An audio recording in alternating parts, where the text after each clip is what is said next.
그리스도 중심 성경 읽기에 함께 하시는 성도 여러분을 축복합니다.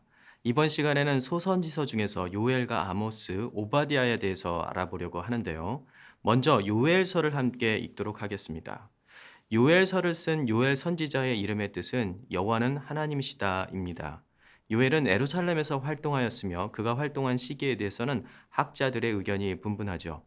학자들은 포로기 이후에 예루살렘으로 돌아온 귀한 1세대가 성전 재건을 마친 직후인 주전 500년 혹은 포로기 중에 쓰인 성경이라고 생각합니다.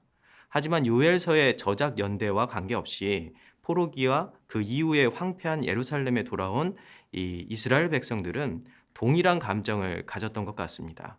절망과 영적 침체이죠. 이러한 영적 침체와 절망이 1장과 2장에 나옵니다. 1에서 2장의 내용은 바벨론 포로 직전 이스라엘이 이방 군대에 의해서 멸망당하는 장면을 묘사하고 있는데요. 요엘은 이방 군대에 대해서 다음과 같이 묘사합니다. 팥종이가 남긴 것을 메뚜기가 먹고 메뚜기가 남긴 것을 느치가 먹고 느치가 남긴 것을 황충이 먹었도다. 학자들은 여기에 묘사된 네 종류의 곤충은 메뚜기의 성장 단계에 따라서 나눈 것이라고 말합니다. 이것은 성장 단계와 크기에 따라서 단계별로 모든 곡식과 열매, 식물들을 다 먹어버려서 남은 것이 하나도 없다는 것을 의미하죠. 이렇듯 이방 군대는 이스라엘을 철저히 멸망시킨 것입니다. 2장에서 요엘은 이러한 심판과 재앙을 여호와의 날이라고 부릅니다. 이방 나라의 군대가 한 일이지만 실제로는 여호와 하나님이 하신 일이라는 것입니다. 그러나 심판과 재앙의 날인 여호와의 날은 다른 숨은 의도가 있는데요. 2장 12절에서 13절을 우리 함께 읽어보죠.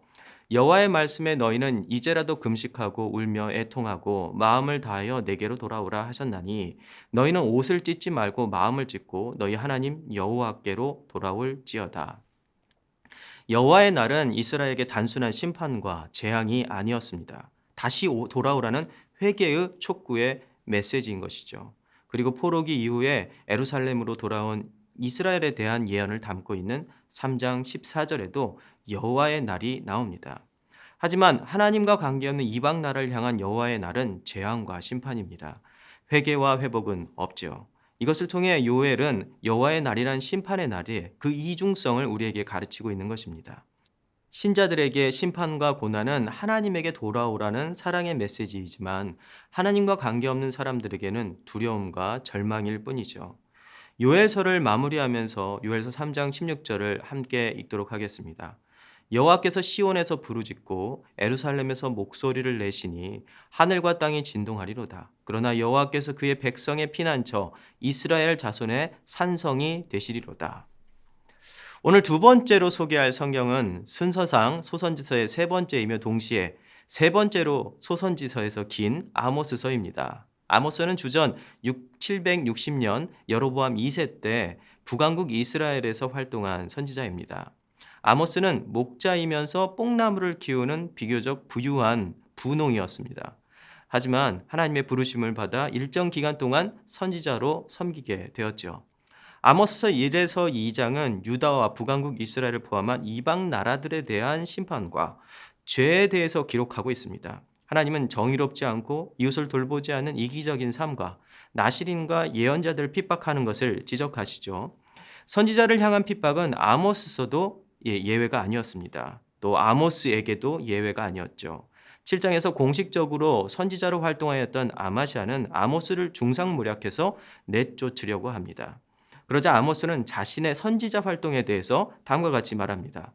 아모스가 아마시아에게 대답하여 이르되 나는 선지자가 아니며 선지자의 아들도 아니라 나는 목자요 뽕나무를 재배하는 자로서 양떼를 따를 때에 여호와께서 나를 데려다가 여호와께서 내게 이르시기를 가서 내 백성 이스라엘에게 예언하라 하셨나니. 아모스는 농부인 자신을 하나님께서 선지자로 부르셔서 사용하셨다라고 말합니다. 그 이유는 당시 선지자들과 제사장들이 영적으로나 윤리적으로 엉망이었기 때문이죠. 그런데 역설적이게도 당시 이스라엘은 경제 정치에 있어서 전성기를 맞고 있었습니다. 그렇다면 영적으로나 윤리적으로 타락한 이스라엘이 경제 정치에 있어서 부흥하고 있었다는 것이 의미하는 바가 무엇일까요? 이것은 강하고 부유한 자들이 약자와 가난한 자를 착취하고 있었다는 것을 의미합니다. 이 사실을 고발하는 2장 8절을 같이 읽어보겠습니다. 모든 제단 옆에서 전당 잡은 옷 위에 누우며 그들의 신전에서 벌금으로 얻은 포도주를 마심이니라. 상류층은 또 지도자 계층들은 가난한 자들에게 돈을 빌려주고 저당 잡은 옷을 바닥에 깔고 앉아서 부당한 벌금으로 받아서 이 술 파티를 벌였습니다. 하지만 이들은 하나님의 성전에 가서 제물을 드리고 예배를 드리면서 자신의 신앙을 또 자랑하기도 했죠. 그러면서 하나님을 자신의 소원 성취 기계로 만들고 있었습니다. 이들은 외적인 성공에 도취되어 자신이 짓고 있는 심각한 죄에 대해서 무감각하였습니다. 이제 이들에게 남은 것은 심판뿐이죠. 하나님은 아모스를 통해 심판을 피하려면 어떻게 해야 되는지 이 세 번의 예언을 통해서 알려주시는데요. 여기에는 하나님의 처절한 돌아오라는 메시지가 있습니다. 5장 4절 나를 찾으라 그러면 산다. 또 18절은 너희는 망한다. 6장 1절 너희는 망한다. 이 말씀은 부모가 위험에 빠진 자녀들에게 그러면 안 돼. 돌아와. 그러면 망해. 제발 이라고 외치는 것과 같습니다. 모든 방법을 다 썼지만 말을 듣지 않는 자녀를 향한 절규이죠. 그러나 이스라엘은 자신의 성공에도 이 성공에 도취해서 하나님의 말씀을 듣지 않습니다. 7장에서 하나님은 이들에게 내릴 재앙이 무엇인지 말씀하시죠. 첫째는 메뚜기를 보내어 농토를 황폐하게 하는 것입니다. 둘째는 불의 재앙입니다. 셋째는 다림줄이죠.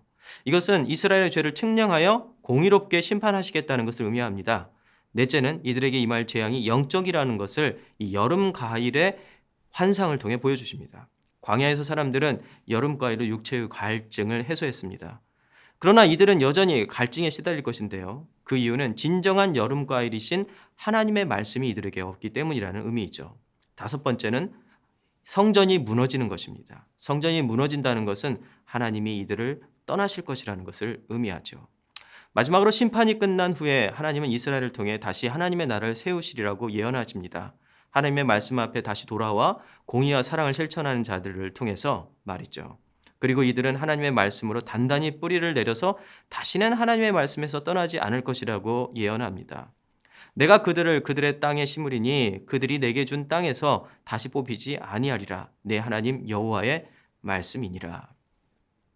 오늘 세 번째 소선지서는 오바댜입니다. 구약에서 가장 짧은 책이죠. 오바댜의 이름은 여호와의 종이란 뜻입니다. 또한 학자들은 정확하진 않지만 오바댜의 기록 연대를 주전 586년, 그러니까 예루살렘 멸망 직후에 쓰인 것으로 보고 있습니다.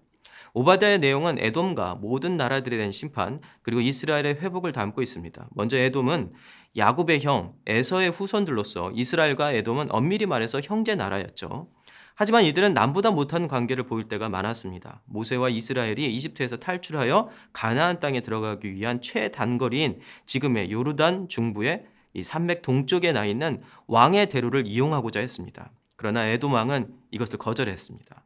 또한 에돔은 바벨론을 막기 위해 유다와 연합하였지만 바벨론이 공격하기 직전에 유다를 배신하고 역으로 유다를 공격하였습니다. 이렇게 이스라엘의 멸망을 도운 에돔은 이방 나라의 심판 중에서 가장 먼저 심판을 받게 됩니다. 이후에 하나님은 모든 나라에 대한 심판을 예언하시죠. 마지막으로 하나님은 이스라엘의 회복의 말씀을 하십니다. 오베다는 하나님의 심판이 이스라엘에게 가장 가까운 에돔에서 시작하여 모든 나라로 확장될 것을 예언합니다. 동시에 회복 또한 이스라엘에서 시작하죠. 비록 선지서에는 이스라엘의 회복 외에는 다른 나라들의 회복이 분명하게 나타나오지 않지만 심판이 이스라엘에서 시작하여 이스라엘과 가까운 나라에서 멀리 다른 나라로 확장되는 것처럼 회복도 그 가능성을 내포하고 있습니다.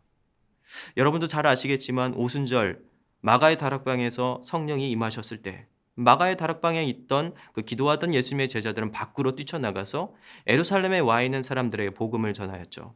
그리고 이 복음은 이방인들에게 전파되었습니다. 베드로는 성령을 받은 직후에 요엘서 2장 28절에서 32절을 인용하면서 바로 이 설교를 합니다.